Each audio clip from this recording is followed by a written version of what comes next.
havaozina ho amin'ny fahalalana tsara.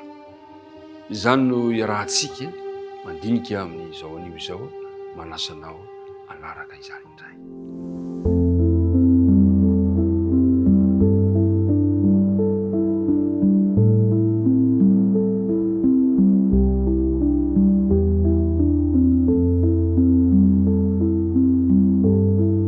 Miarabantsika rehetra indray tafahoana soamantsara amin'ity anio ity hiaraka andinika anoy ny fiarahana mandinika ny boky Kolosianina isika.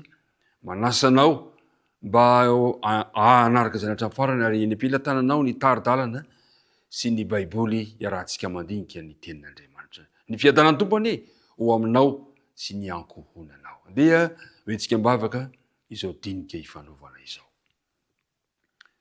Andriamanitra tsara indrindro, tonga indray izahay hiaraka andinika ny teninao. Satria ny teninao no fanilo ny tongotra sy fanazavana ny lalanay. Koa mangataka ary izahay, ampitoero aty anatinay ny fanena masina, hitarika anay amin'izany fiarahamandinika ny teninao izany. Mangataka izahay ny amelana ny tsy fahatanterahana rehetra. Tononona ny vavaka amin'anaran'i Jesosy. Amen.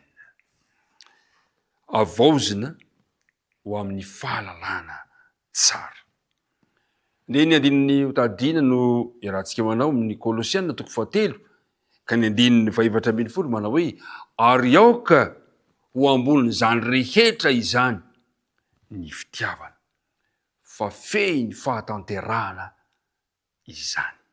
Sotranao miaraka tamin'izany andinina tao tadidiana izany amin'ny Kolosianina 4 hatrany isika fa eo amin'ny andininy 5 ka manavatonga ny andininy 110 no andininy hodiniantsika androany, manohy ny fanazavana i Paoly ny amin'ny fitondrantena miendrika ny filazantsara, ny fitondrantena izay tokony hananany kristianina amin'izao fotoana izao. Amin'ny andininy 1 ka hatramin'ny 110 no jerentsika amin'ity androany ity. Hoy izy hoe fa izany zavatra zany no mahatonga fahatezeran'Andriamanitra amin'ny zanakiny tsy fahanarahana. Izany koa no nalehanareo fahiny fony mbola vela taminy ianareo. Fa ankehitriny isory koa izao rehetra izao dia fahatezerana, fiafonafonana, lolo-po, fitenenana ratsy, teny mamenatra avy amin'ny vavanareo. Aza mifandainga ianareo fa efa narianareo ny toetra taloha mba amin'ny asany, ary efa notafianareo ny toetra vaovao ary ao havaozina ho amin'ny fahalalana tsara araka ny endrika izay nahary azy.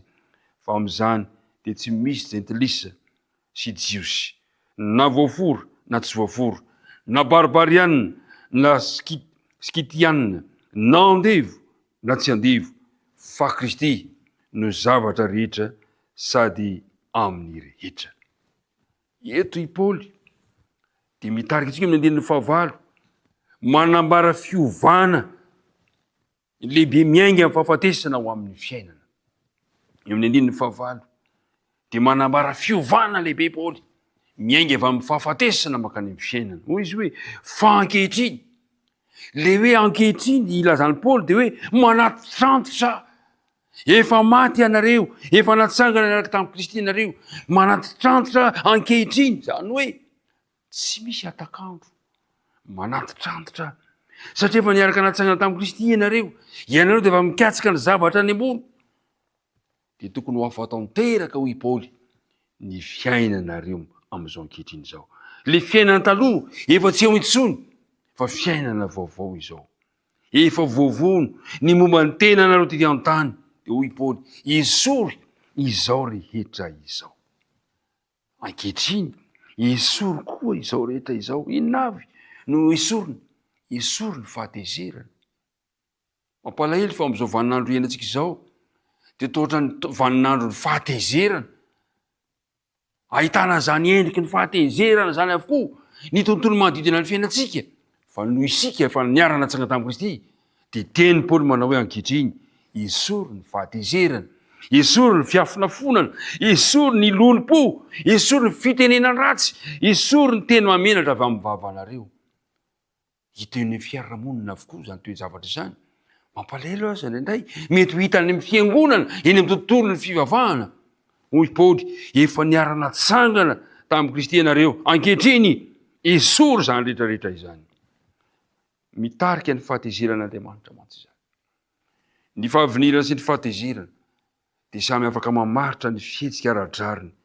Asehon'Andriamanitra manoloana ny fahotako sy ny fahotanao, ny fahotantsika rehetra. Rehefa manota isika dia miaritra amintsika ny fahavinirana sy ny fahatezeran'Andriamanitra.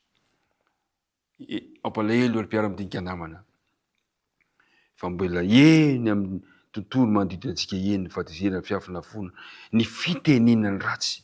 Adio tsara nefa fa ny fitenenany ratsy dia natao ho fanalam-baraka. Ny voalohany alan'le fitenenany ratsy voalohany dia le tenanao zay manao fitenenany ratsy no afa-baraka voalohany, ary zay tenenanao an'izany. Ary mielohan'ny Paoly ihany koa ny teny feno alozana sy mamenatra. Ny voararan'ny Paoly ihany koa, nolazain'ny Paoly ihany koa ao amin'ny Kolosiana 4:7, aza mifandainga ianareo. Zany zavatra misy noraran'ny Paoly, aza mifandainga. Nahoana no nolazain'ny Paoly zany? Satria ozy hoe fa efa narianareo ny toetra taloha. Efa narianareo ny toetra taloha mba amin'ny asany. Ry mpiara-midinika namana, ahoana zany toetra taloha izany? Ao amin'ny bokon'ny Romanina 9:9 dia misy an'izao teny izao amin'ny tenin'Andriamanitra, amin'ny Romanina 9:9. Ozy hoe fa fantatsika fa ny toetsika taloha dia niaraka nombohana taminy hanimbanana ny tenany ota mba tsy hanompotsika ny ota intsony. Eto zany Paoly dia milaza tsara fa le toetra taloha zany dia toetra zay miombona amin'ny ota. Zany hoe feno fahotana, feno faharatsiana. Ao amin'ny Efesianina 4:12 sy ny manaraka dia zao nilazany azy indray. Efesianina 4:12 sy ny manaraka dia zao no ilazany Paoly azy indray. Ozy hoe mba hialanareo ny toetrareo taloha araka ny fitondraon-tenanareo fahiny, zay miasima araka ny filan'ny fitaka. Fa mba hoavozana kosa ianareo amin'ny fanahin'ny sainareo, ary mba ho tafianareo ny toetra vaovao zay noforonina araka n'Andriamanitra amin'ny fahitsiana sy amin'ny fahamasinana momba ny fahamarinana. Le toetra taloha zany dia fialana amin'ireo fitondraon-tena tsy mety. Ilay hoe fialana taloha na le toetra taloha dia tao manondro fitafiana izany, manaisitra le fitafiana maloto ary mitafy fitafiana vaovao. Tadidintsika ve ilay ao amin'ny Zakaria 7:1-4, ao amin'ny bokon'ny Zakaria 7:1-4 dia mba hojerentsika ny zany andalatsoratra zany. Zakaria 7:1-4 dia namaly Jehovah ka nilaza tamin'izay nitsaingana teo anoloany manao hoe esory aminy ny fitafiana maloto. Zany hoe le toetra taloha zany dia hoarina ny fitafiana maloto. Ary koa izy, ino efa nesoriko ny helokareo. Ay zany le fitafiana maloto dia maneho ny heloko, maneho ny heloko ny tsirairay avy, ary ampiakanjona akanjo fiaingona ianao. Mpiara-midinika namana, mitarika antsika ny taridala antsika androany fiarahantsika mandinika ny ten'Andriamanitra mba hialantsika le toetra taloha, fa hitafitsika kosa toetra vaovao. Ary zay no lazainy eo amin'ny 9:10. Ary rehefa notafianareo ny toetra vaovao izay avaozina ao amin'ny fahalalana tsara araka ny endrika izay nahary azy, endriky Kristy io. Zay le hoe avaozina ho amin'ny fahalalana tsara. Manoritsoritra fiovampo eto i Paoly. Le hoe olona vaovao dia hoe koa raha misy olona ao amin'ny Kristy dia olona vaovao izy. Efa lasa ny zavatra taloha, efa lasa ny zavatra taloha. Avaozina ho amin'ny fahalalana tsara araka ny endriky Kristy isika amin'izay fotoana izay. Manova ary mpiara-midinika namana, manova antsika ny fiarahantsika amin'Andriamanitra. Ary izany fanovana zany dia azo endrika amin'ny voninahitra ho amin'ny voninahitra. Zay ny zavatra mahafinaritra iseho iaraka amin'ny Kristy amin'ny voninahitra isika. Androany ary dia andeha avelantsika ny fanahin'Andriamanitra mba hitondra antsika amin'izany toetra vaovao izany. Ary rehefa izany no iainantsika dia tanteraka ny 140 izay mametraka antsika ambony fitsipika mifehy ny fanavaka vahana rehetra. Hoy izy hoe fa amin'izany dia tsy misy gentilesa na jiosy na voafora na tsy voafora, fa Kristy no zavatra rehetra sady amin'ny zavatra rehetra. Avaozina ho amin'ny fahalalana tsara isika rehefa tafiditsika ilay toetra vaovao, ka na esorintsika na aritsika ireo toetra ratsy rehetra izay nambarany Paoly hoe esory avokoa izao rehetra izao, fahatezerana, fiafinafonana, lolo-po, fitenenan ratsy, mba miteny mamenatra avy amin'ny vavanareo. Iriko indrindra mba isika mpiara-mandinika ny ten'Andriamanitra eto, mba tsy hananantsika intsony ireo toetra reo.